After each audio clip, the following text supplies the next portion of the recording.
سلامونه و نیکې هیلې درنو دوستانو د پیریانو جګړې کتاب څلورمې برخې ته مو پام راړوم. د هغوی توطیه د سعودي عربستان په مدینه پوهنتون کې د هغو محصلانو د یوې ډلې زیږنده وه چې په 1990 کلونو کې په زده کړه بوخت و. د نوموړې ډلې مشر جهان العتیبي د سعودي عربستان له ملي ګارډ څخه ترخیص شوی و.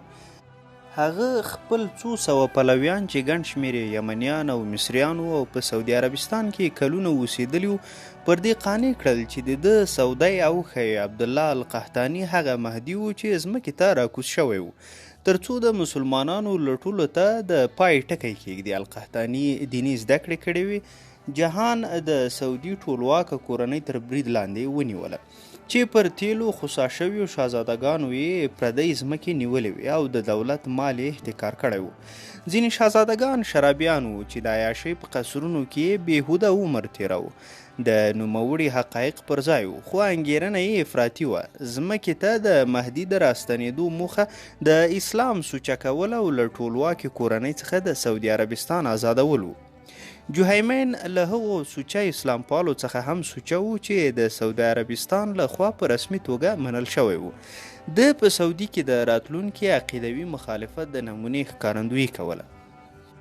نوموړي پر راډیو، تلویزیون او فوټبال د بندیز لګولو غوښتنه کړې وه.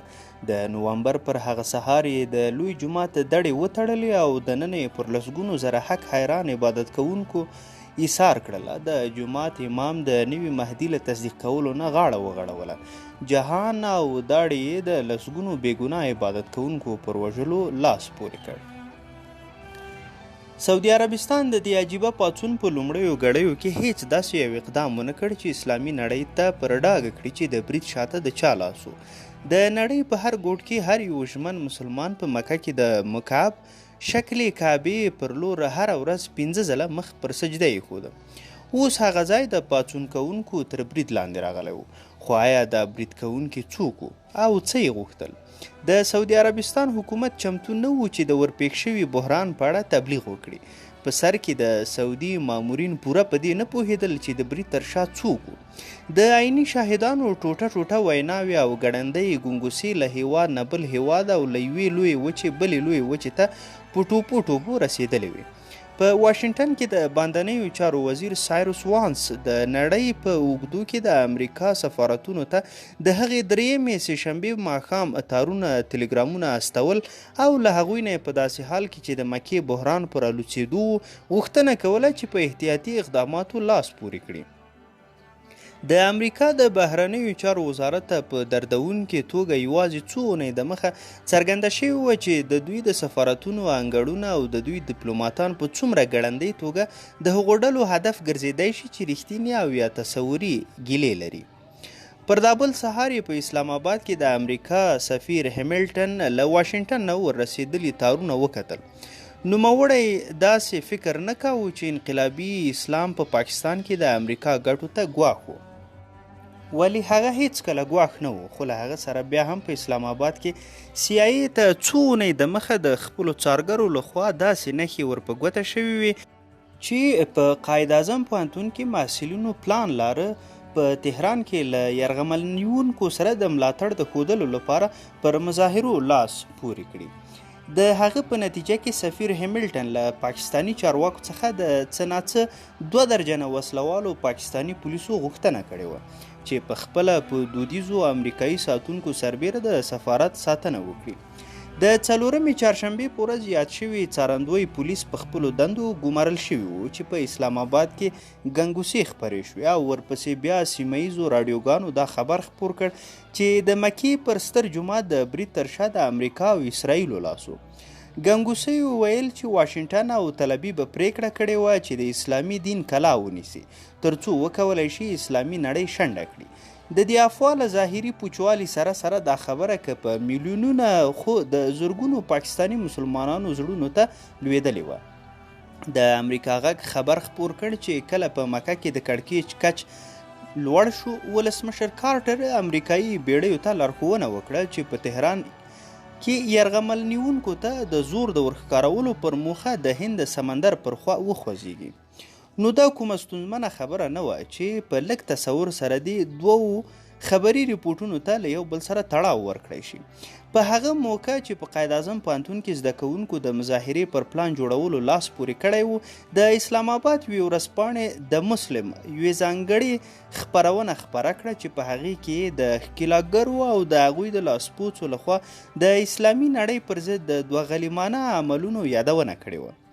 جنرال ضیاء الحق په هماغه ورځ پلان لاره چې د اسلامي ارزښتونو له لارې په مدني پرمختګ لاس پورې کړي. نوموړی نیت لاره چې د هغه مازدیګر زیاته برخه اسلام آباد ته نږدې په لاهور پنډۍ کې په بایسکل ځغلولو تیره کړي. نوموړي تکل درلود چې په خپل لاس د اسلامي ارزښتونو په هکله لیکل شوې پاڼې وویشي او په دې توګه د تمثیلي اعلان له لارې خلکو ته پر بایسکل د سپرېدو ګټې هم ور وښیي. او البته کوم ځای ته چې د پاکستان دیکتاتور ته، هغه ځای ته به د دې هیواد د پوځ او استخباراتو ادارې هم ورسره مل تللې. کله چې د هغې ورځې په لوړ مازدیګر د امریکا سفارت د ورپېښو ستونزو په اړه لومړي غږ پورته شو، نو ګڼ شمېر لوړ رتبه پوځي افسران پر ځای نه وو. هغوی د خپل آمر تر شا د بایسکلونو پیډلونه وهل. ګاري شروین د خپل دفتر له کړکۍ سره ولاړ او تکل یې کاوه چې د کړکۍ پردې پورې کړي چې ناڅاپه له لاندې څخه یو پاکستاني مظاهرچي د ښکاري توپک ډز پر وکړ او د کړکۍ شیشه یې ور ماته کړه. د او ترڅنګ یې یوه ځوانکي پوځي پر دوی د ګولیو برید کوونکي لیدلي او په نښه کړي وو. د ښکاري توپک مردکۍ د CIA د دفتر په پلسترونو لګېدلې وه. دوی په هماغه شیبه کې دومره وخت نه لاره چې محرم اسناد له منځه یوسي. شروین او لیسارډ خپلې محرمې دوسیې او نور پټونکي مواد د دفتر د ور شاته کېښول او یوه جوړه وینچسټر 160 ډوله ښکاري توپک یې د سرتیرو له یوه زیرمتون څخه ترلاسه کړ او په دریم پوړ کې د شفرستونې د کوټې ګنبزې ته وختل. له غرمې وروسته پر 2 بجو د سفارت 119 امریکایي او پاکستاني پرسونل په سفارت کې دننه ځانونه یې پټ کړي وو او له پارېدلو مظاهرچیانو څخه د خوندیتابه په هیله په ګنبزې خونه کې دننه یو سیاسي مامور د خپل میز له سره هر څه ایسته کړل او د لاس په لیک لګیا شو چې واشنګټن ته د روانې پیښې بیړنی ریپورټ واستوي. د نوموړي له لیکنې سره یو ځای د سفارت د اطلاعاتو مامور پر بیړه د اسنادو او دوسیو په له منځه وړلو بوخت شو چې د مظاهره کوونکو په لاس ورنشي. د شفر پر وسایلو د CIA د پرسونل ګوتو کېکاږلو په ګنبزه کې د چټینګ وهلو د غږ پر څیر پرلپسې انګازې خپرې شوې. ټپي شوی سمندري سرتیری سټیفن کرولی په غولي باندې بېهوښه پروت و، وینې ترې بهېدې او د سفارت یوه نرسه یې په خدمت لګیا وه. نوموړی د اکسیجن د یو بوتل پر مرسته ساه ایستله. کرولی د مظاهرې په لومړیو شیبو کې ټپي شوی و او اوس نو د مظاهرچیانو شمیر ګڼ شوی و. غوسه یې زیاته شوې وه او د سفارت د انګړ دننه په ټولو ګوټونو کې په ویجاړونو بوخت و. هغوی تیلي بمونه د سفارت د لاندنیو پوړونو کوټو ته ور وغورځول چې په نتیجه کې اساسیه او قرطاسیه د اور د لمبو خوراک کېدل. د سفارت له یو بشپړ وزر په تیره د بودیجې او د محاسباتو له دفتر څخه چې د مخابرې له ګنبزې نه سیخامخ د لاندې څخه پروت و لمبې پورته شوې، داسې څرګندېده لکه چې د لرګیو پر اور کټوه ایښې وي. د بریټانیا د سفارت له ودانۍ څخه څارونکو اټکل کوي چې د مظاهرې په اوږدو کې کوم 15,000 پاکستاني مظاهرچیان د سفارت انګړ ته اوښتي وو. سمندري مشر سرتیري توپچي سارجنټ میلر په دالیز کې له خپلې پوستې څخه د دفاعي چارو لارښوونه کوله. نوموړی اوس د مظاهره کوونکو ننداره کوله چې دننه کېدو له هغه کاږه واږه شوي وره څخه راتېر شوي وو چې له ده نه تر 15 پوله فوټه لرې نه وو. هغوی تالار ته په داسې حال کې ننوتلي وو چې له ځان سره یې د کوتکو بنډلونه، له پټرولو ډکې بوکې سطلونه او اورلګیتونه راوړي وو. میلر په تکرار سره خپلو سړو ته د اجازې غوښتلو په لټه کې و چې اجازه ورکړل شي په اور اچوونکي ډزې وکړي، خو هر ځل د سفارت د ادارې د قونسل ډیوډ فیلډز لخوا له دې کبله اجازه نه ورکول کېده چې ورباندې ډزې به یوازې مظاهرچیان لا نور هم پسې وبموي. نو میلر مجبور و چې د سفارت د ودانۍ د ژغورلو لپاره چې دی مسؤل و او اوس د اور په لمبو کې نغښتې وه، یوازې د اوښکو بهونکو غاز پر ویشتلو ځان ډاډه کړي. کله چې انګړ پر بشپړه توګه په لوګیو کې پټ شو، سرتیري پورته پر شا ولاړل او هلته د دریم پوړ پر ګمبز بام باندې د سفارت له نورو مامورینو سره یو ځای شول. خو مخکې له دې چې شاته ولاړ شي، تر شا یې په دې هیله پر هره زینه د اوښکو بهونکي غاز یو څو نور کانتینرونه قوطي هم واچول چې مظاهره کوونکي د سفارت وروستي پناه ځای ته له ور پورته کېدو څخه تم کړي. مظاهرچیانو بهر د سفارت د موټرونو په تمځای کې د سفارت پر ولاړو موټرونو پټرول وشیندل او یو پر بل پسې پر لمبو شول. د سفارت له 80 څخه زیات ترانسپورتي وسایل د اور د لمبو خواړه شول. ځینو یې د سفارت پر یو شمېر اوسېدنځایونو برید وکړ. دا یو شمېر د پخو خښتو هغه ودانۍ وې چې د سفارت د امریکایي منځني پوړ مامورینو او د هغوی د کورنیو د اوسېدلو لپاره وې. د قائد اعظم پوهنتون د محصلینو مشرانو له دې ودانیو څخه یو شمېر کسان یرغمل ونیول او اعلان یې وکړ چې هغوی به د پوهنتون انګړ ته بوځي او د امریکایي جاسوسانو په توګه به یې محاکمه کړي. یو نوښتګر پولیس بریدمن چې د اعتصاب د پیل په لومړیو شیبو کې مظاهرچیانو ته د خپلې وسلې له او له ورسپارلو څخه یې غاړه غړولې وه، له هغوی سره پر همغږۍ تظاهر کاوه او ژر یې یرغمل شوي کسان په یوه لارۍ کې واچول او خوندي ځای ته یې ورسول. نوموړی لومړی پاکستانی پولیس نه و چې د امریکایانو لپاره یې ځان له خطر سره مخامخ کړی و. له سفارت څخه څو میله لرې د اسلام آباد په امریکایي ښوونځي کې د پوځ یو تقاعد ډګرمن په تلوار سره د پاکستاني ساتونکو څو تنه د کرکټ په ډنډو او په جارو لاستیو وسلوال کړل. هغوی وکولای شول په داسې حال کې چې د ښوونځي ماشومان د هغوی په لوستونکو کې قلف او خوندي کاندي په بریالۍ توګه هغه مظاهرچیان پر شا وتمبوي چې پر ښوونځي یې برید کړی و. که څه هم دې او نورو ځانګړو وګړیو اتلولي ښوولې وه، خو د پاکستان حکومت داسې نه و.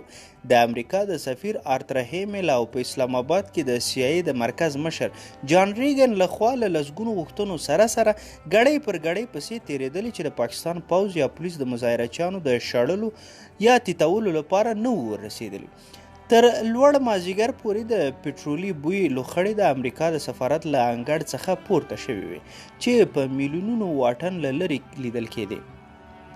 د مظاهرچیانو له دغې چغې نارو سره ګڼ شمېر کسان بې پلانه یو ځای شوي وو، خو کله چې په ورو ورو د پیښو بربنډېدلو وښودل، نو څرګنده وه چې د بلوا تر شا سم سوچ کړ شوی پروګرام موجود و. د سفارت په انګړ کې د CIA مامورینو یو شمېر وګړي په نښه کړل چې څرګندېدله د بلوا کوونکو مشرانو. ځانګړي واسکټونه یې اغوستي وو او وسلې ورسره وې. ځینې عربانو چې امکان لري په قائد اعظم پوهنتون کې د پام وړ شمېر فلسطیني محصلینو د ډلې غړي وو. هغه چټکتیا چې پر دومره لویه ګڼه بلوا کوونکي په سفارت راتوی کړل د دې ښکارندوی وه چې د مظاهرې لپاره مخکې د مخه تیاری ډېر سخت نیول شوی و. په زرګونو کسان بلوا کوونکي د حکومت تر ادارې لاندې د پنجاب ترانسپورټ کارپوریشن په بسونو کې سپاره راورسېدل. بلوا کوونکي په یو وخت کې د امریکا بیلابیلو مؤسساتو د سفارت انګړ، امریکایي ښوونځی په راولپنډۍ او لاهور کې د امریکې د اطلاعاتو ودانۍ او په اسلام آباد کې ګڼ شمېر تجارت خونو ته رسېدلي وو. د قائد اعظم پوهنتون ښوونکو وروسته وویل چې زده کوونکي وختي سهار له هغه نه د مخه چې د مکې د جامع جومات په پیښه کې د امریکایانو د ښکیلتیا په اړه ګنګوسې لا دومره خپرې نه وي، لوستخونو ته ننوتلي وو او نارې وهلې چې محصلین د اسلام په نامه د پیښې د بدل د اخیستلو لپاره په سفارت برید وکړي. په پای کې ایله د لوړ مازدیګر د 4 بجو په شاوخوا کې د پاکستان د پوځ یوه چورلکه راورسېده چې د صحنې جاج واخلي. چورلکه سیخه د سفارت پر سر الوتله او څرخونو یې هغو لمبو ته پکی واهه چې د سفارت د ودانیو په خوړلو لګیا وې. بیا څنګه بیرته ولاړه. د ضیا ویاند وروسته وویل چې څرخي الوتکه د لوګي د پیړوالي له کبله د صحیح معلوماتو پر راغونډولو نه وه بریالۍ شوې، خو CIA ویل چې د دوی له منابعو سره سم کیسه بل ډول وه. کله چې څرخکه خپلې اډې ته بیرته ستنه شوې وه نو ضیا ته یې راپور ورکړی و چې په سفارت لګېدلی اور دومره زورور و چې په هیڅ ډول به په سفارت کې دننه امریکایي وګړي یو هم ژوندی نه وي پاتې شوی. نو څنګه چې دا خبره اوس باوري څرګندېدله چې ګنې امریکایان مړه نو اضافي مرګ ژوبلې کولو به کومه ګټه نه وی لرلې. نو په داسې یوه وضع کې اسلامي بلواکونکو ته د پوځ وراستول به په مخامخ مقابله بدل شوي وای او داسې یو عمل به هرومرو سیاسي کړکېچ ته د لارې هوارولو معنا لرله. د CIA له وروستیو راپورونو سره سم ضیا پریکړه کړې وه چې څنګه چې یې نشوی کوی په سفارت کې دننه امریکایان بچ کړی شي نو ښه دا وه چې بلوا په هماغه خپل حالت پرېږدي تر څو په خپله سړه شي. تر دې دمه پورې په ګنبزه کې د امریکایانو او پاکستانیانو زغم پای ته په رسېدو هغوی له 2 ګړیو نه زیات دننه ایسار وه او لا یې د ژغورنې پر لور کومې نښې نښانې نه لیدل کېدې. د امریکا د بهرنیو چارو د وزارت په ودانۍ کې دننه ټول په خولو کې ډوب وه او په نیولې ساکښه په خولو د لندو کاغذونو پر هاخوا دیخوا وړلو راوړلو بوخت و. د باد څپو اوښکې بهونکي غاز د سفارت د ودانۍ دریم پوړ ته راپوکلي وو چې له کبله یې ځینې وګړي غړبېجن شوي او قی یې کاوه. د ودانیو په لاندنیو پوړونو کې د لګېدلو لمبو له کبله په پورتنیو پوړونو کې د تودوخې کچه په لوړېدو وه.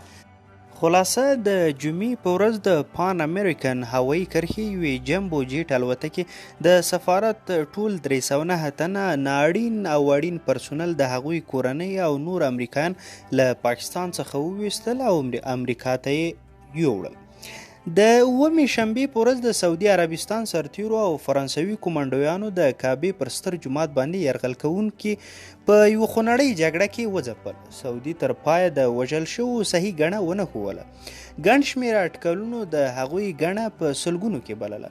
د سعودي د کورنیو چارو وزیر شهزاده نایف دا پاڅون بې اهمیته وباله. د سعودي باغیان یې له یو جرمي انحراف پرته بل څه نه تلقي کړل چې له کومې سیاسي معنا لرلو نه ډېر لرې وو. د مهدي ژوندي پاتې شوي پالندویان د جومات د شبکې ډېرو پیچلو ځمکتلونو ته وتښتېدل. له یوې اونۍ نورې جګړې وروسته هغوی هم د سعودي سرتیرو لخوا په شدت وځپل شول. هغه ټیکهدار چې د سعودي د ټولواکې کورنۍ لپاره د جومات ودانۍ جوړه کړې وه له راپورونو سره سم د هغه د جوړونې پلان امنیتي ځواکونو ته سپارلی و چې د جګړې په وروستي پړاو کې ورسره مرسته وکړه. بن لادن ورونه یې چې د نوموړې ودانۍ د جوړولو ټیکهدارانو سعودي ټولواکۍ ته د خورا وفادار او نیکمرغه ځانګړو شرکتونو په ډله کې وو. د امریکا د خزانې وزیر ویلیام میلر د دې اړودوړ په منځ کې د سعودي عربستان ته سفر وکړ. نوموړی هیلهمن و چې هغو پانګوالو ته د امریکا د وفادار متحد په توګه د پاتې کېدو ډاډ ورکړي چې په امریکایي بانکونو کې 10 میلیارډه ډالره په سپما حسابونو کې ساتل شوي وو. نوموړي د سعودي له ټولواکې کورنۍ نه هم وغوښتل چې پر اوپیک د تیلو صادروونکو هیوادونو سازمان فشار واچوي چې د تیلو بیې تر کابو لاندې وساتي. د تیلو مخ پر لوړېدو بیو په امریکا کې فلجونکي انفلاسیون منځته راوړی و او د هغه هیواد د ولس معنویات یې زښته خورا راټیټ کړي وو.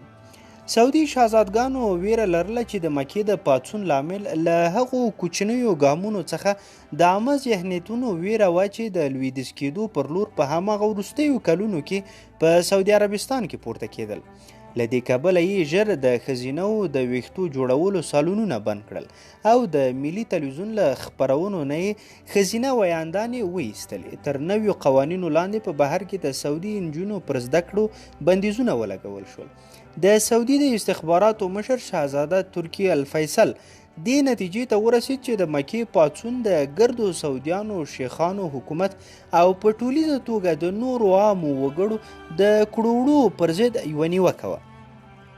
ترکی الفیصل له ملاقات کوونکو سره د خبرو په ترڅ کې ټینګار کاوه چې که چیرې ټولواکې کورنۍ فساد له منځه یوړه او د ولس لپاره د اقتصادي امکاناتو لارې چارې وموندلې نو د ټولنیز پرمختګ او دودیزو مذهبي عاداتو ترمنځ د مقابلې خطر به له منځه ولاړ شي. په تهران کې آیت الله خمیني وویل چې زموږ لپاره د خورا خوښۍ خبره ده چې د امریکا پر ضد په پاکستان کې پاڅون شوی.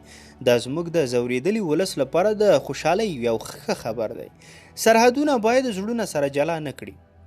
خمیني وویل چې د تبلیغاتو له کبله خلک له زبرځواکونو نه ویریږي او داسې فکر کوي چې ګوندې زبرځواکونه نشي پر ګونډو کېدی. دا خبره به نوموړي زیاته کړله خو غلطه ثابته شوه. دې بلوا داسې انځور جوړ کړی و چې د ډیرو راتلونکو کلونو لپاره تکرارېده. د پاکستان دیکتاتور جنرال ضیا د خپلو لاملونو له کبله یو راډیکال اسلامي انډیوال جماعت اسلامي او د هغه د زده کړو یو وزر غوره او پیاوړی کاوه چې خورا امریکا ضد دریځه یې لاره.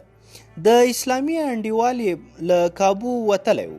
د امریکا پر سفارت له برید سره جماعت له هغه حده زیاته پښه اړولې وه چې جنرال ضیاءالحق ورسره منلي و. خو له دې سره هم ضیا فکر کاوه چې دومره بیې ورکولو ته چمتو نه و چې خپل اسلامي انډیوال تردید کړي. او امریکایانو هم فکر کاوه چې پر دې موضوع باندې نور سوچ کول پر ګټه نه دي. له پاکستان سره په اړیکو کې امریکا نورې غټې جایزې لرلې. د پاکستان په څیر په یو بحران ککړ او بېوزله هیواد کې چې د زروي وسلو د جوړولو په درشل کې و د امریکا لپاره نورې لوړې ستراتیژیکې موضوعګانې د پام وړ وي. په ظاهر کې یو مبهم او د کابو وړ سیاسي مذهبي خطر د دې وړ نه و چې په هکله یې تشویش وشي. پر سفارت باندې د برید پر ماښام جنرال ضیاءالحق ملت ته خطاب کې په یوه وینا کې په بسته ژبه په بلواګرو پړه واچوله. په مکه کې پیښو ته د اشارې په لړ کې نوموړي په خپله وینا کې وویل زه پوهیږم چې د دې پیښې په هکله خواشینی او غوسه بیخي طبیعي خبره ده. خو په هغه توګه چې دا غوسه او خواشیني وښول شي په اسلام کې د زغم او ډیسپلین له لوړو دودونو سره برابر نه و. د ډیرو کلونو د تیریدو او په اوږدو کې له جماعت اسلامي سره د جنرال ضیاءالحق اړیکې یوازې نور هم ژورې شوې. په اسلام آباد کې د CIA او د امریکا د بهرنیو چارو پرسونل په ژوره توګه خوږمن احساس وکړ. هغوی او ورسره له 100 تنو نه زیات همکاران د سفارت په ګنبزه کې مرګ ته خوشي کړل شوي وو. د پاکستان پوځ د دې پر ځای چې په راولپنډۍ کې له خپلې اډې څخه په اعظمي توګه 13 دقیقو کې ځان سفارت ته رسولی وای 15 ګړۍ نیولې وي. که چیرې پیښې یو څه نورې د بدۍ پر لور تللی وای نو دې بلوا به د امریکا په ډیپلوماټیک تاریخ کې د مرګ او ژوبلې تر ټولو لویه فاجعه زیږولې وای. په اسلام آباد کې د CIA اډې اوس دومره ترانسپورټي وسایل نه لرل چې له خپلو ایجنټانو سره لیده کاته وکړي. ټول موټر د بمونو د اور خوراک شوي وو. ګاري شروین د قائد اعظم پوهنتون یو جیپ وموند چې سفارت ته نږدې درول شوی و.